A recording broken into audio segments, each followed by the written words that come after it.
नमस्कार भाई माने।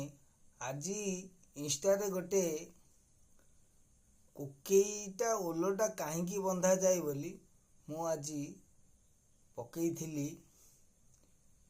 जगतर सबुठु श्रेष्ठ चतुर जीव को ऑनलाइन रे मु देखा चाहिए। पाखापाखि 150 खंडे भ्यूज होती देखिले वीडियोटा को देखिले से कौन पाई एते भ्यूज हेले मुझे चिंता करुली। माने ये कोकेईटा मु खाली स्क्रिप्ट रही ओलोटा कहीं बंधा हुए आ ओलोटा सब कौन पाइका जाए माने आजिका डेट रे ए ज्ञान गारिमा काहाठी नहीं। कौन कि कोकेईटा ओलोटा बंधा है कौन पाइका कोकेई रे ओलोटा सब गला आपको देखा स्क्रिप्टा को देखिकी 150 रु ऊर्ध्व पूरा लोक मैंने पूरा पागल तरह अभिभूष हो गले। कहबार कारण साधारण लोक यही कथाटी जदि किए गोटे सार्ट पैंट गोटे गोताम खोलुची हजार हजार भ्यूज, किंतु कोकेई कहीं ओलटा बंधा जाए केते गंठी बंधा हब केते खंड बाउंश बंधा हब काठ नुह बाउंश आ केते गंठी हब केतेटी छणी दौड़ी बा पाଳ दौड़ी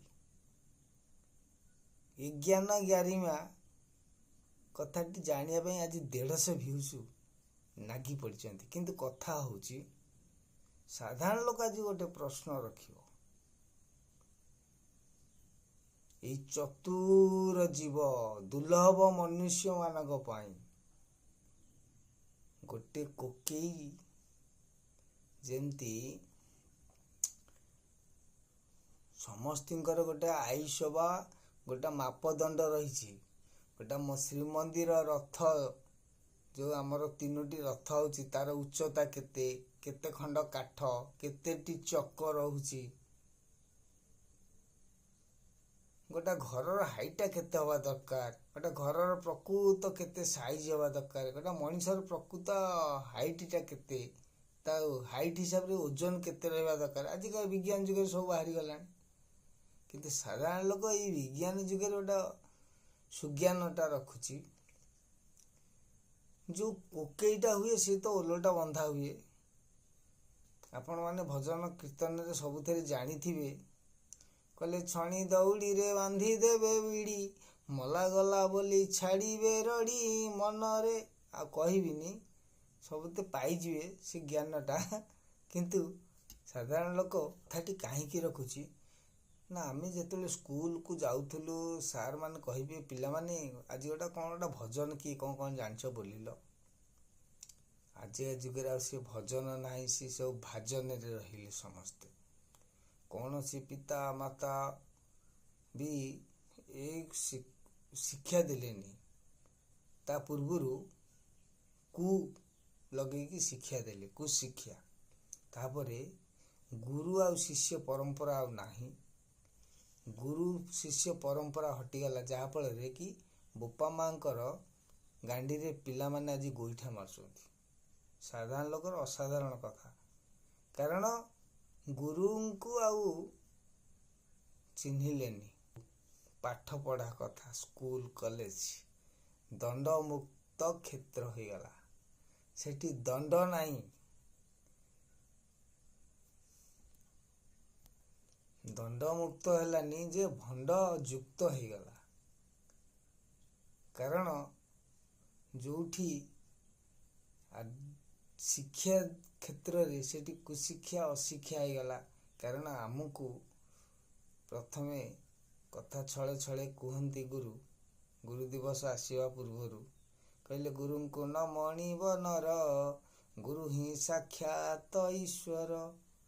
गुरु होचंती ईश्वर समान एठी गुरु को शिष्य माने मानु नाहंती दंड मुक्त हो गला।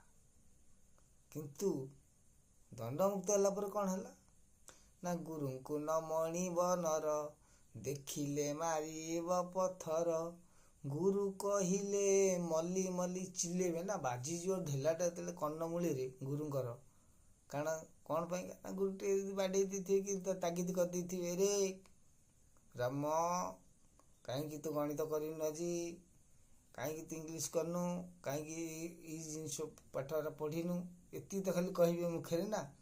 କହିବେ ଶଳା ତୁ ଚା ପଦାକୁ ଆଜି କ୍ଲାସରୁ ଆଉଟ୍ ହ, ତାପରେ ତୋ କଥା ବୁଝିବି। ଯେତେବେଳେ ସାର୍ ଗାଡ଼ିଟା ଧରିକି 4ଟା ପରେ ଛୁଟି ହେଇଯିବ, ବାହାରିବେ ଗେଟ୍ ବାହାରେ, ଛାତ୍ର କ'ଣ କରିଥିବ ନା ଏଡ଼େ ବଡ଼ ଢେଲାଟା ଧରିକି ଠିଆ ହେଇଥିବ। କହିଲା ଗୁରୁଙ୍କୁ ନ ମଣିବ ନର, ଦେଖିଲେ ମାରିବ ପଥର। କନମୂଳି ବାଜିବ, ଗୁରୁ କହିବେ ମଲି ମଲି। ଓହୋ କିଏ ଗୋଟେ ମାଇଲା, କାଳେ କିଏ ଜାଣିଦବ ମୁଁ ମାରିଛି ବୋଲି। ସାଙ୍ଗେ ସାଙ୍ଗେ ଗୁରୁ ପଡ଼ି ଯାଇଥିବେ ଗାଡ଼ିରୁ ନା, ସାଙ୍ଗେ ସାଙ୍ଗେ ମେଞ୍ଚେ ଖଣ୍ଡେ ବାଲି ଧରି ପାଟିରେ ପୁରେଇ ଦେବେ, ବାପ ପଥର ଭୁକୁଥା, ଦଣ୍ଡମୁକ୍ତ ପୁରା ଆମର। ତେଣୁ ଭାଇମାନେ, ସାଧାରଣ ଲୋକର ଏଇ ହେଉଛି ଅସାଧାରଣର କଥା। ଆଜିକା ଜାଗାରେ ପିଲାମାନେ, ଛୋଟ ଛୁଆ ଖାଉନି ତାକୁ ମୋବାଇଲ ଦେଖାଉଛନ୍ତି। ମୋବାଇଲ ଦ୍ୱାରା କ'ଣ ଆୟୁଷ, କ'ଣ କ୍ଷତି ହେଲାଣି ସେମାନେ ଏପର୍ଯ୍ୟନ୍ତ ଜାଣିନାହାନ୍ତି। ଆଜିକା ଦିନରେ ଦେଖ, ଯେକୌଣସି ଛୋଟ ପିଲା ଯଦି ଖାଇବା ପାଇଁ ଖାଉନି, ତାକୁ ମୋବାଇଲରେ ବିଭିନ୍ନ ପ୍ରକାର ଗୀତ ଗାନ ଦେଉଥିଲେ, କିନ୍ତୁ ସେତେବେଳେ ଥିଲା ବହୁତ ପ୍ରକାର। କାଉକୁ ନେଇକି ଥିଲା, କୋଇଲିକି ନେଇକି ଥିଲା, ବଗକୁ ନେଇକି ଥିଲା, ଜହ୍ନକୁ ନେଇକି ଥିଲା।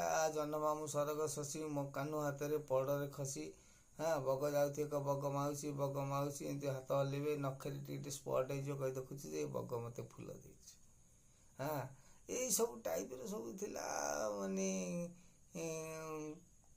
ସବୁ ପଶୁ ପକ୍ଷୀଙ୍କି ନେଇକି ସବୁ ବିଭିନ୍ନ ପ୍ରକାର ଛୋଟ ଛୋଟ ଛୁଆଙ୍କୁ ଖୋଉଥିଲେ, ବୁଲେଇକି ଖୋଉଥିଲେ। ଆଉ ସେ ଜିନିଷ ନାହିଁ ଆଜିକା ଡେଟ୍ରେ।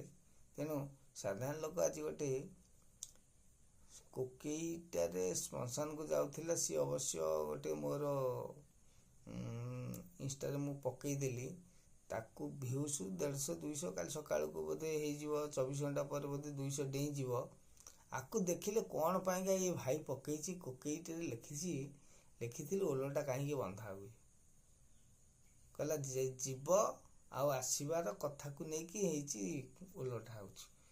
ତେଣୁ କିନ୍ତୁ ଆଜି ମୋ ଭିଡ଼ିଓ ଏତିକିରେ ସରିନି ଭାଇମାନେ, ରାତି 2ଟା ହେବ। କିନ୍ତୁ ଗୋଟେ କଥା ରଖୁଛି ସମସ୍ତଙ୍କୁ, ଗୋଟେ ଭିଡ଼ିଓ ୟା ପରେ ଲୋଡ଼ ସରିଲାଣି ଥିଲା, ତା ସ୍କ୍ରିପ୍ଟ ରହିଛି ଗୁଡ୍ ନାଇଟ୍ର ଗୁଡ୍ ମର୍ଣ୍ଣିଂ। ତେଣୁ କ'ଣ ସେଇଟା ଆପଣମାନେ ଦେଖିବେ, ସେୟାର ଲାଇକ୍ ବି କରିବେ ସେ ଭିଡ଼ିଓଟାରେ। ଏଥିରେ ମୁଁ ବି କହିଦେଲି। କିନ୍ତୁ କୋକେଇ ଯେଉଁ ବନ୍ଧା ହୁଏ, କେତେ ଗଣ୍ଠି, କେତେ ଖଣ୍ଡ କାଠ, ଆଉ କୋକେଇଟା ପ୍ରକୃତରେ କେତେ ହାତ, ଆପଣମାନେ ଜାଣିଥିବେ। ଜଗନ୍ନାଥଙ୍କର ଯେଉଁ ରଥ ତିଆରି ହୁଏ, ଘୋଷଯାତ୍ରା ହୁଏ, 3 ରଥର ଚକ ସଂଖ୍ୟା ଆପଣ ସମସ୍ତେ ଜାଣିଥିବେ 42, 12, 14, 16। ତେଣୁ ଏ 12, 14, 16 କ'ଣ, ତାର ବି କ'ଣ ବୁଝିବା ଦରକାର। ତାକୁ ଚକ ଆକାରରେ ସିମ୍ବଲରେ ରଖାଯାଇଛି। କିନ୍ତୁ ସେଇଭଳି ଯେଉଁ ଓଲଟା ବନ୍ଧା ହୁଏ 6 ଖଣ୍ଡ ବାଉଁଶରେ, ଯେଉଁ ଗଣ୍ଠି ମରାଯାଏ, କେତେ ଖଣ୍ଡ ଛଣ ଦଉଡ଼ି ଲାଗେ। ଆଉ ପ୍ରକୃତରେ ମନ ଇଚ୍ଛା କୋକେଇଟା ବାଉଁଶରେ ବନ୍ଧା ହୁଏନି, ତାର ଗୋଟେ ପ୍ରକୃତ ମାପ ରହିଛି, ହାତରେ ମାପ ଥାଏ। ଯେମିତି ଆଗରୁ ଜ୍ଞାନ ଥିଲା, ବିଜ୍ଞାନ ନଥିଲା। ସେତେବେଳେ ଜଗନ୍ନାଥଙ୍କ ରଥ ତିଆରି ହେଉଥିଲା, ସେତେବେଳେ ନା କେଉଁ ଟେପ୍ ଥିଲା, ନା କେଉଁ ମାପ ଫିତା ଥିଲା, କିଛି ନଥିଲା। ସେତେବେଳେ କ'ଣ ଥିଲା ନା ହାତ ଥିଲା। ସାଧାରଣ ଲୋକ, ଜଣେ ମିସ୍ତ୍ରୀ, ସେ ଜାଣିଛି ନର୍ମାଲ ସାଇଜର ଆଜିକା ଡେଟ୍ରେ ଲୋକଙ୍କର ହାତଟା ହେଉଛି 18 ଇଞ୍ଚ ବା 1.5 ଫୁଟ। କିନ୍ତୁ ନିଜେ ଯିଏ ଯେତେ ବଡ଼ ହଉନା କାହିଁକି, ନିଜ ହାତରେ ନିଜେ ହଉଛେ 3.5 ହାତ। ତେଣୁ କହିବାର କଥା ହେଲା, କୋକେଇଟାର ଲମ୍ବଟା ବା କୋକେଇଟା କେତେ ହାତ। ସୁଜ୍ଞାନୀ, ଜ୍ଞାନୀ, ଅଜ୍ଞାନୀ ସମସ୍ତେ ଟିକେ ଭାଇ ଏ ଭିଡ଼ିଓଟା ଦେଖି ମୋତେ କମେଣ୍ଟରେ ଟିକେ ଜଣେଇବେ। ସାଧାରଣ ଲୋକ ଅସାଧାରଣ କଥା କହେ, କିନ୍ତୁ ଏଇଠି ଆଜି ଅସାଧାରଣ ହେଇଗଲି। କୋକେଇଟା କେତେ ହାତ? କମେଣ୍ଟରେ ଭାଇମାନେ ଦୟା କରିକି ଟିକେ ଲେଖିକି ମୋତେ ଜଣେଇବେ। ମୋର ପାଖାପାଖି ଲକ୍ଷେ ଉପରେ ଭ୍ୟୁଜ୍ ଅଛ ମୁଁ ଜାଣିଛି,